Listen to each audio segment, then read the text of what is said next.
ನಮಸ್ಕಾರ. ನೀವು ನೋಡ್ತಾ ಇದ್ದೀರಾ ನ್ಯೂಸ್ 18 ಡಿಜಿಟಲ್ ಕಾಂಟೆಂಟ್. ನಾನು ನವಿತಾ ಜೈನ್. ಇವತ್ತಿನ ಡಿಜಿಟಲ್ ಕಾಂಟೆಂಟ್ ಅಲ್ಲಿ ನೊಬೆಲ್ ಶಾಂತಿ ಪ್ರಶಸ್ತಿ ಯಾರಿಗೆ ಒಲಿದಿದೆ? ಡೊನಾಲ್ಡ್ ಟ್ರಂಪ್ಗೆ ಯಾಕೆ ನೊಬೆಲ್ ಪ್ರಶಸ್ತಿ ಸಿಗಲಿಲ್ಲ? ನೊಬೆಲ್ ಶಾಂತಿ ಪ್ರಶಸ್ತಿ ಸಿಗಲೇಬೇಕು ಅಂತ ಏನೆಲ್ಲ ಪ್ರಯತ್ನಗಳನ್ನ ಅಮೆರಿಕ ಅಧ್ಯಕ್ಷ ಡೊನಾಲ್ಡ್ ಟ್ರಂಪ್ ಮಾಡಿದ್ರು ಅನ್ನೋದ್ರ ಬಗ್ಗೆ ಮಾಹಿತಿಯನ್ನ ಕೊಡ್ತಾ ಹೋಗ್ತೀನಿ. ಈಗಾಗಲೇ ಬಹಳ ನಿರೀಕ್ಷೆ ಇದ್ದಂತಹ ನೊಬೆಲ್ ಶಾಂತಿ ಪ್ರಶಸ್ತಿ ಯಾರಿಗೆ ಲಭಿಸಿದೆ? ಅವರ ಹಿನ್ನೆಲೆ ಏನು? ಯಾವ ಕಾರಣಕ್ಕಾಗಿ ಅವರಿಗೆ ಈ ಶಾಂತಿ ಪುರಸ್ಕಾರ ಸಿಕ್ಕಿದೆ ಅನ್ನೋದನ್ನ ನೋಡ್ತಾ ಹೋಗೋಣ. ಈ ಬಾರಿಯ ನೊಬೆಲ್ ಶಾಂತಿ ಪ್ರಶಸ್ತಿ ನಿರೀಕ್ಷೆಯಲ್ಲಿದ್ದ ಅಮೆರಿಕ ಅಧ್ಯಕ್ಷ ಡೊನಾಲ್ಡ್ ಟ್ರಂಪ್ಗೆ ಭಾರೀ ಮುಖಭಂಗ ಆಗಿದೆ, ನಿರಾಸೆಯಾಗಿದೆ. ವೆನೆಜುವೆಲಾದ ವಿಪಕ್ಷ ನಾಯಕಿ ಮಾರಿಯಾ ಕೊರಿನಾ ಮಚಾಡೋ ಅವರಿಗೆ ಇದೀಗ ನೊಬೆಲ್ ಶಾಂತಿ ಪುರಸ್ಕಾರ ಲಭಿಸಿದೆ. ನಿರ್ಭೀತ, ನಿಷ್ಪಕ್ಷಪಾತ, ವಿಶ್ವಾಸಾರ್ಹ ಸುದ್ದಿಗಳಿಗೆ ಮತ್ತೊಂದು ಹೆಸರಾಗಿರೋ ನ್ಯೂಸ್ 18 ಕನ್ನಡ ಈಗ ಆಪ್ನಲ್ಲೂ ಲಭ್ಯ ಇದೆ. ದಯವಿಟ್ಟು ಇಲ್ಲಿರೋ QR ಕೋಡ್ ಅನ್ನ ಸ್ಕ್ಯಾನ್ ಮಾಡಿಕೊಂಡು ಆಪ್ ಡೌನ್ಲೋಡ್ ಮಾಡೋದಕ್ಕೆ ಮರಿಬೇಡಿ. ನಿಮ್ಮ ಬೆಂಬಲ ಹೀಗೆ ಸದಾ ನಮ್ಮೊಂದಿಗಿರಲಿ. ಧನ್ಯವಾದ. ವೆನೆಜುವೆಲಾದ ಜನರಿಗೆ ಪ್ರಜಾಪ್ರಭುತ್ವದ ಹಕ್ಕುಗಳನ್ನು ಉತ್ತೇಜನ ಮಾಡುವಲ್ಲಿ ಅವರು ಅವಿಶ್ರಾಂತವಾಗಿ ಕೆಲಸ ಮಾಡಿದ್ದಾರೆ. ಜೊತೆಗೆ ಒಂದು ಕಡೆ ಸರ್ವಾಧಿಕಾರದಿಂದ ಪ್ರಜಾಪ್ರಭುತ್ವಕ್ಕೆ, ಡಿಕ್ಟೇಟರ್ಶಿಪ್ನಿಂದ ಡೆಮಾಕ್ರಟ್ವರೆಗೆ ನ್ಯಾಯಯುತ ಮತ್ತು ಶಾಂತಿಯುತ ಪರಿವರ್ತನೆಯನ್ನ ಸಾಧಿಸೋದಕ್ಕೆ ಹೋರಾಟ ನಡೆಸ್ತಾ ಇರುವಂತಹ ಮಾರಿಯಾ ಕೊರಿನಾ ಮಚಾಡೋ ಅವರಿಗೆ 2025ರ ನೊಬೆಲ್ ಶಾಂತಿ ಪ್ರಶಸ್ತಿಯನ್ನ ಕೊಡೋದಕ್ಕೆ ನಾರ್ವೇಜಿಯನ್ ನೊಬೆಲ್ ಸಮಿತಿ ನಿರ್ಧಾರ ಮಾಡಿ ಇದನ್ನ ಘೋಷಣೆ ಮಾಡಿದೆ. The Norwegian Nobel Committee has decided to award the Nobel Peace Prize for 2025 to Maria Corina Machado. She is receiving the Nobel Peace Prize for her tireless work promoting democratic rights for the people of Venezuela and for her struggle to achieve a just and peaceful transition from dictatorship to democracy. Ms. Machado has been a key unifying figure in a political opposition that was once deeply divided. An opposition that found common ground in the demand for free election and representative government.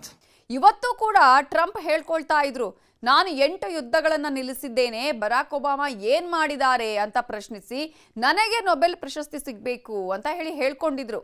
ಏನನ್ನು ಮಾಡದ ದೇಶವನ್ನ ನಾಶ ಮಾಡಿದ್ದಕ್ಕಾಗಿ Obama ಅವರು Nobel ಶಾಂತಿ ಪ್ರಶಸ್ತಿ ಪಡ್ಕೊಂಡಿದ್ದಾರೆ.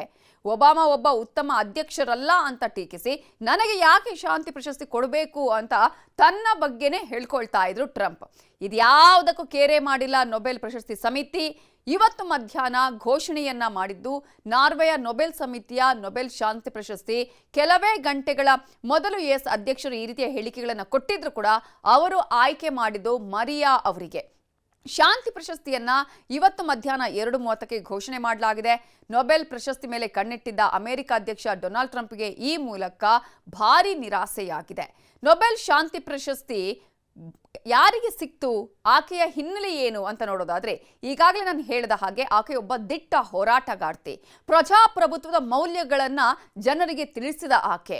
ಒಂದು ಕಡೆ ಸರ್ವಾಧಿಕಾರಿ ಧೋರಣೆಯಿಂದ ಪ್ರಜಾಪ್ರಭುತ್ವಕ್ಕೆ ಯಾವ ರೀತಿಯಂತಹ ಮನ್ನಣೆ ಇದೆ ಅನ್ನೋದನ್ನ ಜನರಿಗೆ ತಿಳಿಸಿದ ಆಕೆ ವೆನೆಜುವೆಲಾದ ಮರಿಯಾ ಕೊರಿನಾ ಮಚಾಡೋ.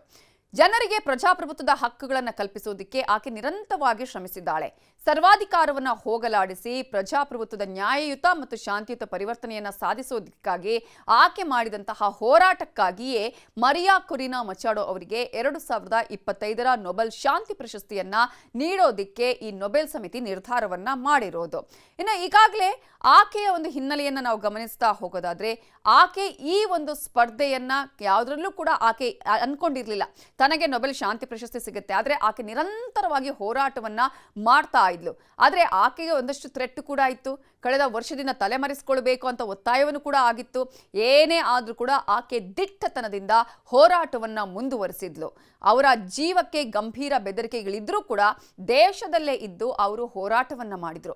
ಅವರ ಆಯ್ಕೆ ಲಕ್ಷಾಂತರ ಜನರಿಗೆ ಸ್ಫೂರ್ತಿ ಅಂತ ಹೇಳಿ ನೊಬೆಲ್ ಸಮಿತಿ ಈಗಾಗಲೇ ಅವರ ಆಯ್ಕೆಯ ಬಗ್ಗೆ ಹೇಳ್ಕೊಂಡಿರುವಂಥದ್ದು. ಧೈರ್ಯ ಮತ್ತು ದೃಢ ನಿಶ್ಚಯದ ಸಂಕೇತ.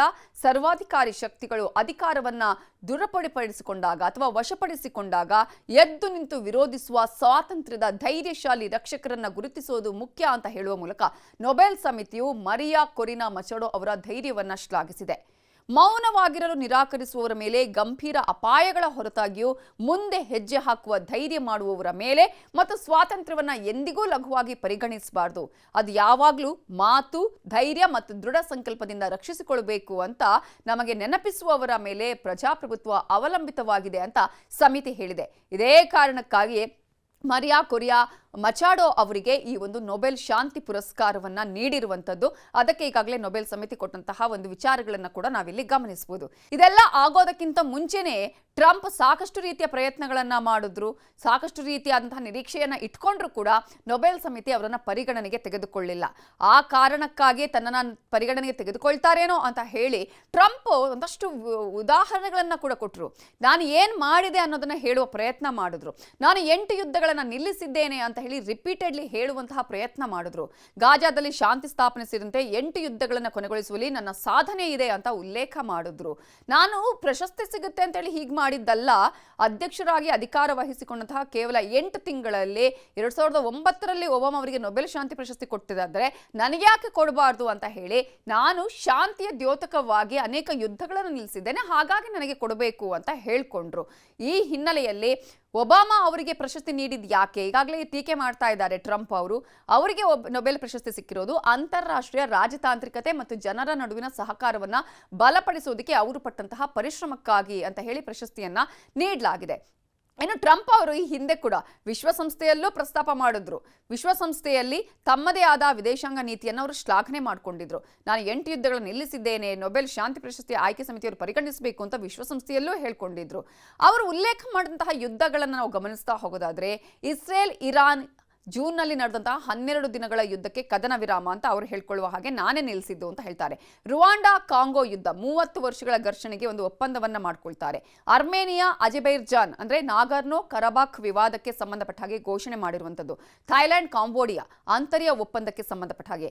ಭಾರತ ಪಾಕಿಸ್ತಾನದ ನಡುವಿನ ಯುದ್ಧವನ್ನ ನಾನೇ ನಿಲ್ಲಿಸಿದ್ದು ಅಂತ ಹೇಳಿ ಪ್ರತಿ ಬಾರಿ ಕೂಡ ಅಧ್ಯಕ್ಷರು ಹೇಳ್ತಾನೆ ಬರ್ತಾ ಇದ್ರು. ಆದ್ರೆ ಪ್ರಧಾನಿ ನರೇಂದ್ರ ಮೋದಿ ಅವರು ಇದನ್ನ ನಿಲ್ಲಿಸಿದ್ದಲ್ಲ ಅಂತ ಹೇಳಿದ್ರು ಕೂಡ ಮತ್ತೆ ಅದನ್ನ ಹೇಳಿದ್ರು. ಪಾಕಿಸ್ತಾನ ಕೂಡ ಹೌದು ಅಮೆರಿಕ ಅಧ್ಯಕ್ಷರು ನಿಲ್ಲಿಸಿದ್ದು ಅಂತ ಹೇಳಿದ್ರು ಕೂಡ ಅಲ್ಲಿರುವಂತಹ ಸತ್ಯ ಏನು ಅನ್ನೋದು ಎಲ್ಲರಿಗೂ ಕೂಡ ಗೊತ್ತಿದೆ. ಸೊ ಈಜಿಪ್ಟ್ ಇಥಿಯೋಪಿಯಾ ನೀರು ವಿವಾದ ನಿರ್ವಹಣೆಗೆ ಸಂಬಂಧಪಟ್ಟ ಹಾಗೆ, ಸೆರ್ಬಿಯಾ ಕೊಸೋವೊ ಅಂತರ್ಯ ಒಪ್ಪಂದ ಆಗಿರಬಹುದು, ಟ್ರಂಪ್ಗೆ ಈ ಎಲ್ಲಾ ಯುದ್ಧಗಳನ್ನ ನಾನು ನಿಲ್ಲಿಸಿದ್ದೀನಿ ಅಂತ ಹೇಳೋದ್ರ ಮೂಲಕ ನಾನು 8 ಯುದ್ಧಗಳನ್ನ ನಿಲ್ಲಿಸಿದ್ದೀನಿ ಅಂತ ಈ ಎಲ್ಲಾ ಲೆಕ್ಕಗಳನ್ನು ಕೂಡ ಕೊಟ್ಟಿದ್ದಾರೆ. ಹಾಗಾದ್ರೆ ಟ್ರಂಪ್ಗೆ ಪ್ರಶಸ್ತಿ ಕೈ ತಪ್ಪಿದ್ ಯಾಕೆ ಅಂತ ನೋಡೋದಾದ್ರೆ, ಗಾಜಾದಲ್ಲಿ ಇಸ್ರೇಲ್ ಹಮಾಸ್ ಯುದ್ಧಕ್ಕೆ ಅವರ ಶಾಂತಿ ಯೋಜನೆಯ ಮೊದಲ ಹಂತಕ್ಕೆ ಒಪ್ಪಂದ ಆಗಿದ್ದು 8ನೇ ಯುದ್ಧ ಅಂತ ಹೇಳಿದ್ರು. ವರ್ಜಿನಿಯಾದ ಮಿಲಿಟರಿ ಸಭೆಯಲ್ಲಿ ಯಾರೂ ಹಾಗೆ ಮಾಡಿಲ್ಲ, ನೊಬೆಲ್ ಸಿಗುತ್ತಾ ನೋಡೋಣ ಅಂದಿದ್ರು. ಈ ಎಲ್ಲಾ ಹೇಳಿಕೆಗಳು ವಿವಾದಾಸ್ಪದವಾಗಿದ್ವು. ಪದೇ ಇದನ್ನ ಪ್ರಸ್ತಾಪಿಸೋದಕ್ಕೆ ಅಮೆರಿಕದಲ್ಲೂ ಕೂಡ ಸಾಕಷ್ಟು ಅಪಸ್ವರ ಕೇಳಿ ಬಂದಿತ್ತು. ಇದೀಗ ನಾರ್ವೆ ನೊಬೆಲ್ ಸಮಿತಿ 2025ರ ನೊಬೆಲ್ ಶಾಂತಿ ಪ್ರಶಸ್ತಿಯನ್ನ ವೆನೆಜುವೆಲಾದ ವಿರೋಧ ಪಕ್ಷದ ನಾಯಕಿ ಮಾರಿಯಾ ಕೊರಿನಾ ಮಚಾಡೋ ಅವರಿಗೆ ನೀಡುವುದರ ಮೂಲಕ ಗೌರವಿಸಿದೆ. ಇದೇ ಹೊತ್ತಿನ news 18 digital content. Thank you. ನಿರ್ಭೀತ, ನಿಷ್ಪಕ್ಷಪಾತ, ವಿಶ್ವಾಸಾರ್ಹ ಸುದ್ದಿಗಳಿಗೆ ಮತ್ತೊಂದು ಹೆಸರಾಗಿರೋ ನ್ಯೂಸ್ 18 ಕನ್ನಡ ಈಗ ಆಪ್ನಲ್ಲೂ ಲಭ್ಯ ಇದೆ. ದಯವಿಟ್ಟು ಇಲ್ಲಿರೋ QR ಕೋಡ್ ಅನ್ನ ಸ್ಕ್ಯಾನ್ ಮಾಡಿಕೊಂಡು ಆಪ್ ಡೌನ್ಲೋಡ್ ಮಾಡೋದಕ್ಕೆ ಮರಿಬೇಡಿ. ನಿಮ್ಮ ಬೆಂಬಲ ಹೀಗೆ ಸದಾ ನಮ್ಮೊಂದಿಗಿರಲಿ. ಧನ್ಯವಾದ.